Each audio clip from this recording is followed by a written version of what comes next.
All right, it's Karen from Fox in the Garden again. Today is one of my favorite days of the year, seed starting day.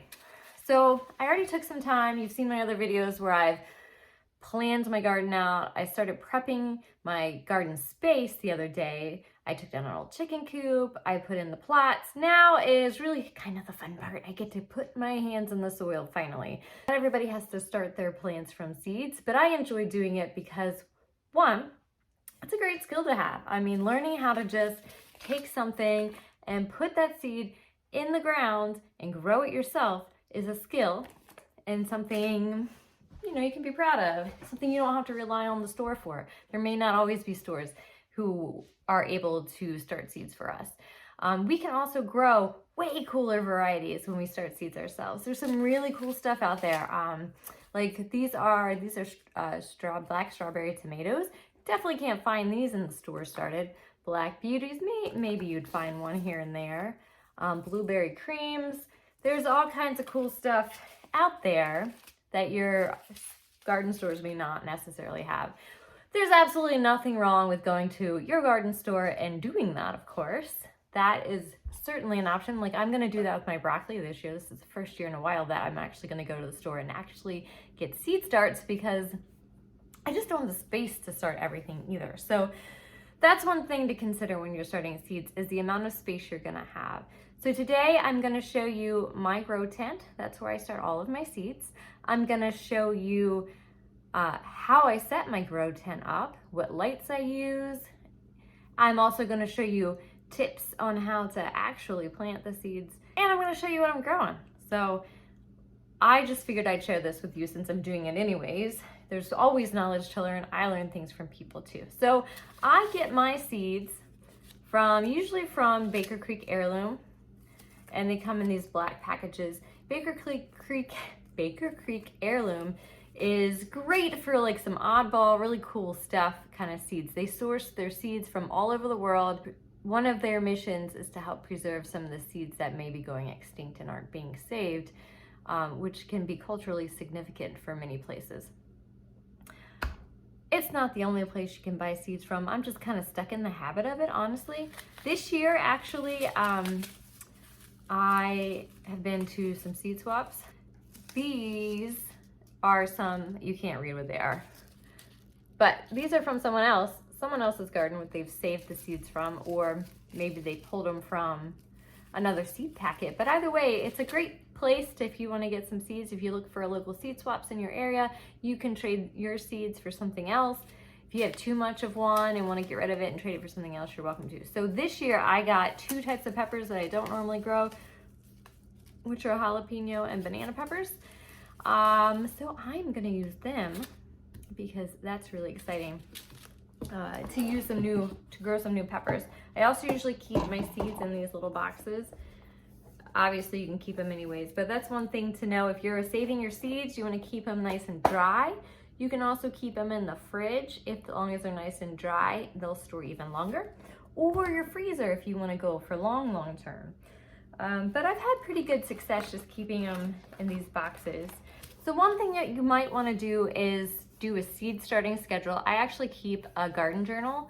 I just go through, I can look back at all the years I've been gardening and see like all my old plans. And, but every year I write myself a seed starting schedule. So some things you want to start early and some things you want to start late. In my area, it is a good time to start tomatoes and peppers right now. So I am in Zone 7B and I'm in Maryland in a coastal region. So my seed starting schedule might be different than say somebody in Zone 7B somewhere else. So, check your local area for your last frost date, and usually you can count out from there when is a good time to start. So some things you want to start early to give it a little bit more length and time for growing, and some things you're going to want to start later. Some things you even want to start in the ground. So basically what I'm saying is one of the first things I do in planning after I figured out what the heck I'm going to grow this year is I will make a full seed starting schedule. Oh, look. I literally started my seeds the same day last year. Right there it says start. I do this so unintentionally too. I don't even plan it out. So weird. Anyways, all right, so, oh, here's my seed starting schedule. So here I just go down through basic thing, like I'll start my cabbage. I'm actually gonna start my cabbage a little later this year. Last year I started it at the same time as my tomatoes, and you know, actually it worked fine, but I'm just gonna start it a little later. I don't think I need to keep them indoors that long. So I'll probably start them March 1st. That also helps because I don't have quite all the supplies for it. But yeah, so I'm gonna buy, like I said, the broccoli starts this year. There's some things I'm gonna start in the ground, like peas I'll start in the ground. I'm not gonna go start peas inside. Root veg, I never start inside. Root veg does not like to be disturbed, so when you go to plant them back outside, they're not gonna be very happy with you, disturbing their roots to do that. So anyways, that's what I suggest. So one of the first things is figure out what types of seeds you wanna grow, figure out how long before your last frost that you need to plant those seeds, and go from there. So this is where I start all my seeds, right here in this grow tent. I have had tremendous success doing this. I used to start them indoors by a window. They would get leggy and not fun. So thankfully, somebody gave me this. It was a great gift. And the grow tent does a few things. So the first thing it does is the aluminum siding here reflects the light. So it helps to distribute the light evenly versus like by a windowsill where it's just drawing into one direction. The second thing it does is it keeps in the humidity and the temperatures. Most of these lights that you see here come with like a hygrometer or a thermometer to judge temperature and humidity. So that is super awesome and I highly suggest it. The other thing I have in my grow tent is the stand. So the stand is where I actually put the plants in their trays. And that's helpful if you want to get it closer to the light or further away. And then I also have a more open section down here. But on top of that, I have these lights. So I want to talk a little bit about the lights. I actually just got a new one. So the two lights that I have in the tent currently are 170 watts. Some of the bulbs have gone out on one of them, so I needed to replace it. But I thought what I would do is I would drop it down a little bit. This is 110 watts, and this is what it looks like. This is what it looks like underneath. It is a full spectrum lamp, and which means that will support a plant through its whole life cycle. Not that I need it to do that, but it can. So make sure that you're getting the right things. So it usually comes, right type of light, I should say. So it usually comes with a veg button and a bloom button. So at different phases, like when I'm first starting the seed, just doing the veg is helpful, and then adding on the grow is helpful at a later phase. So these are really great for seed starting, or if you want to try to grow something year round, you could do that too. But since one of my lights, this one right here, has some lights going out, I have to replace it. And then with the two in here, it'll be great. I had found it was a little too much for some of my plants in the past, which is why I went down to 110 watts. I think it's just because it's a smaller space. If we were in a bigger space, it would probably do a lot better. Not that it did poorly or anything, it did great, but it did get a little sunburn on it sometimes. So I went down a little bit in wattage and we'll see how that goes. But so if you ever buy one of these lights, this one was like 50, 60 bucks. You can go up in price, but I mean, any light's gonna work for seed starting. It's when you get into doing like the full life cycle of a plant that the quality you needs to go up tremendously. But I'm just starting seeds, so it's not that big of a deal. With these lights, you'll usually get some type of way to attach it to hang. So this one right here is pretty much the same system I got with this one, so I probably don't need to use it. But the cool thing is that it's actually will go up and down. So it has a little pulley system on it so that you can move your light closer or farther away, or if you need to water your plant and move your light away, you can do that. So that's what it usually comes with. It also comes, like I said, with one of these thermometers and hygrometers. There's also a different wiring system if that one didn't work for you. And then usually, obviously, it's going to come with a power cord. You want to make sure though, if you're having two, that you need some kind of chain to link the two together. But thankfully I already have that system in place. The other thing you do need to worry about is ventilation. And I've been over this in a different video, but having some type of fan is helpful in the ventilation system. And you can even have a good night intake of fresh air too, which is helpful, and a little filter to help things. You don't have to get that fancy. Just a grow tent with the lights and a fan is really all you need. I just highly suggest doing it this way if you want to start your plants indoors. Obviously, a greenhouse would be amazing and awesome too, but you know, not everybody has that luxury or space outdoors. So this is just a quick, easy way inside to make it work for you.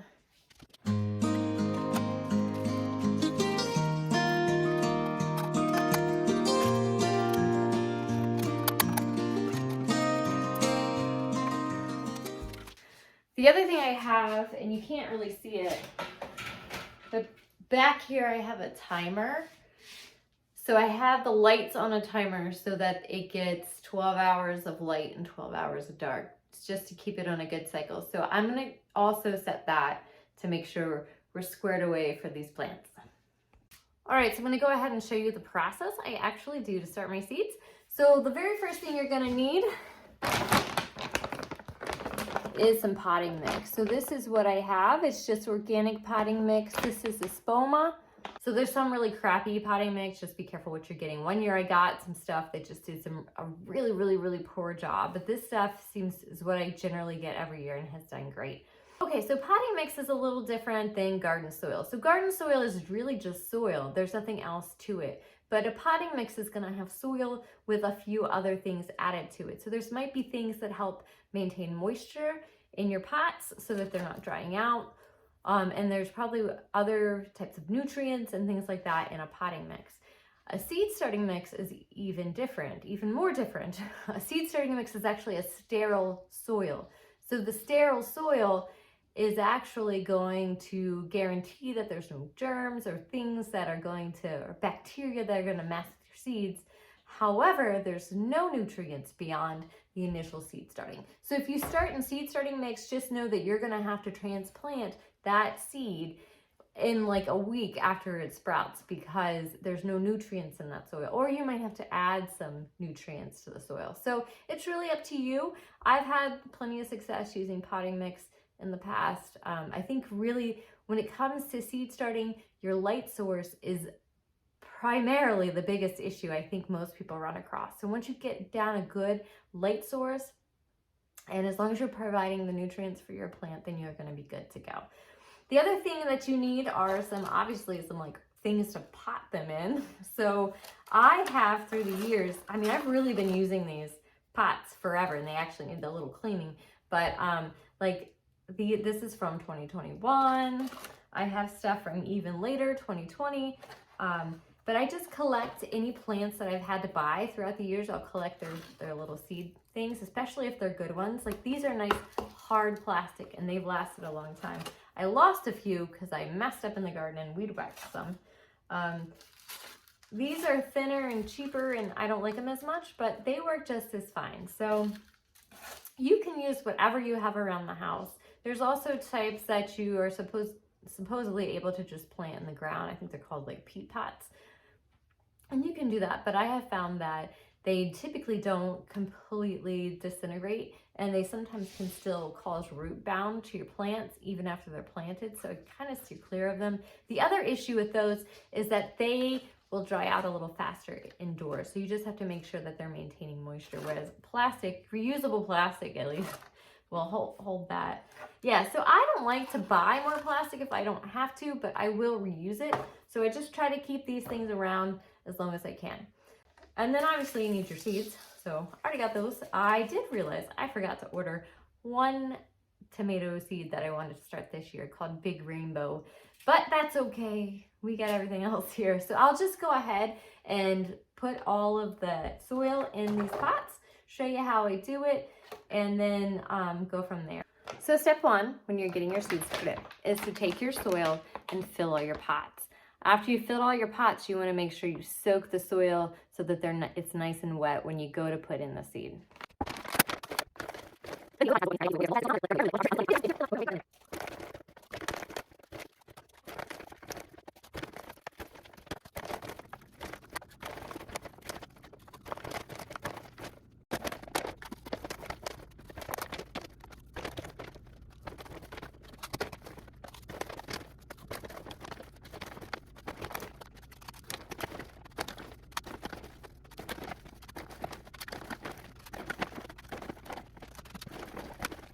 So now all that's left is to put the soil, to saturate the soil with water, and then add our seeds.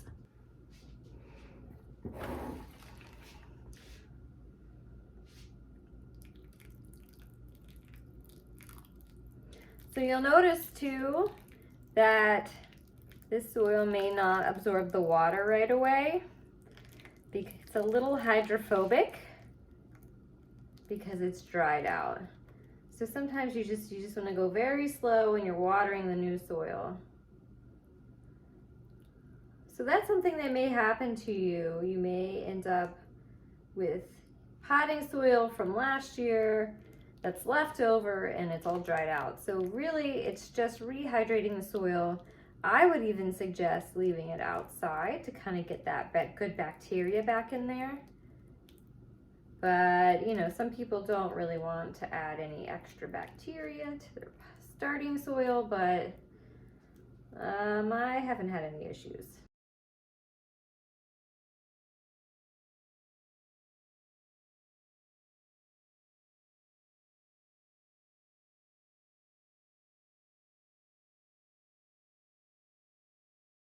All right, so I have all of my soil in my pots.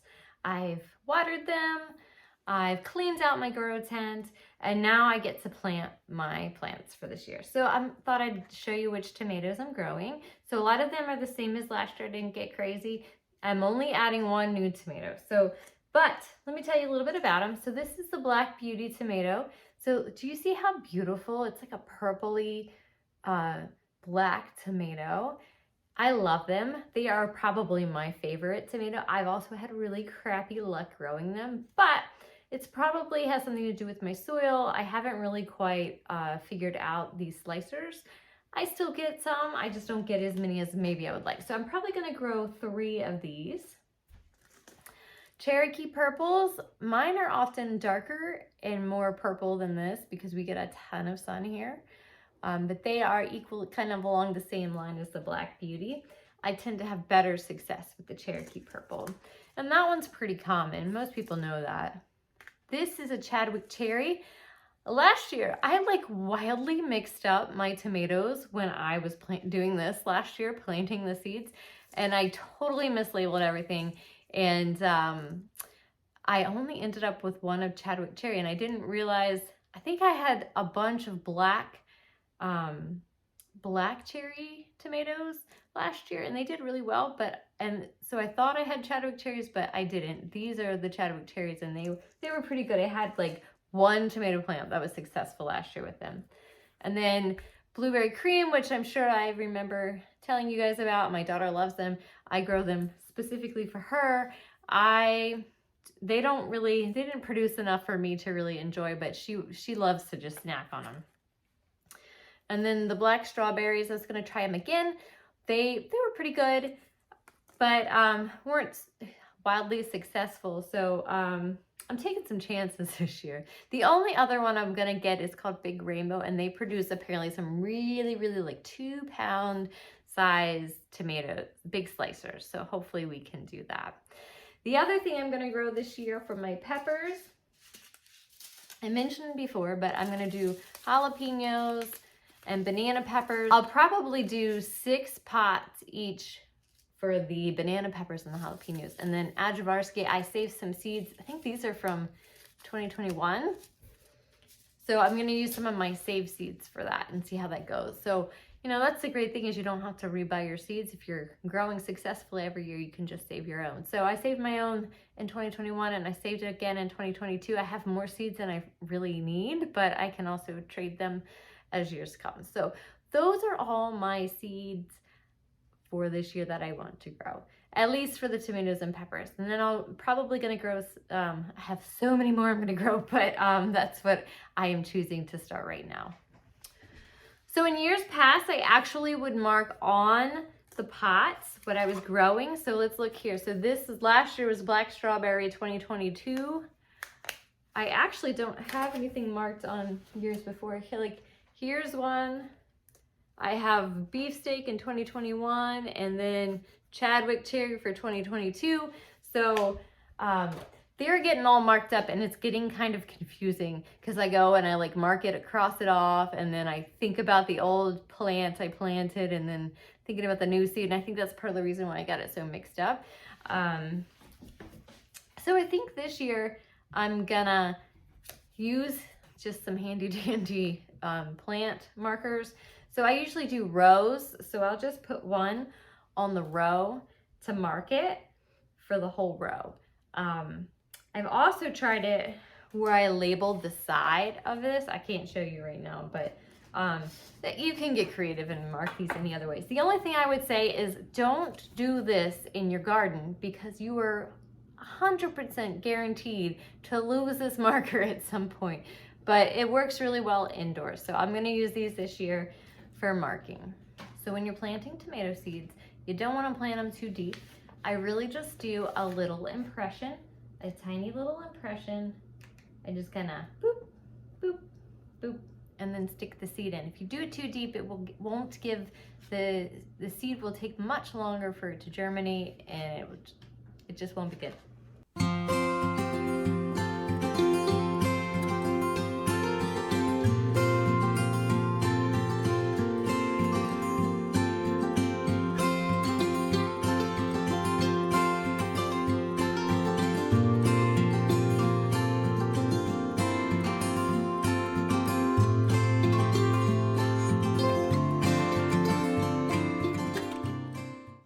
So the light's working. This is what it looks like.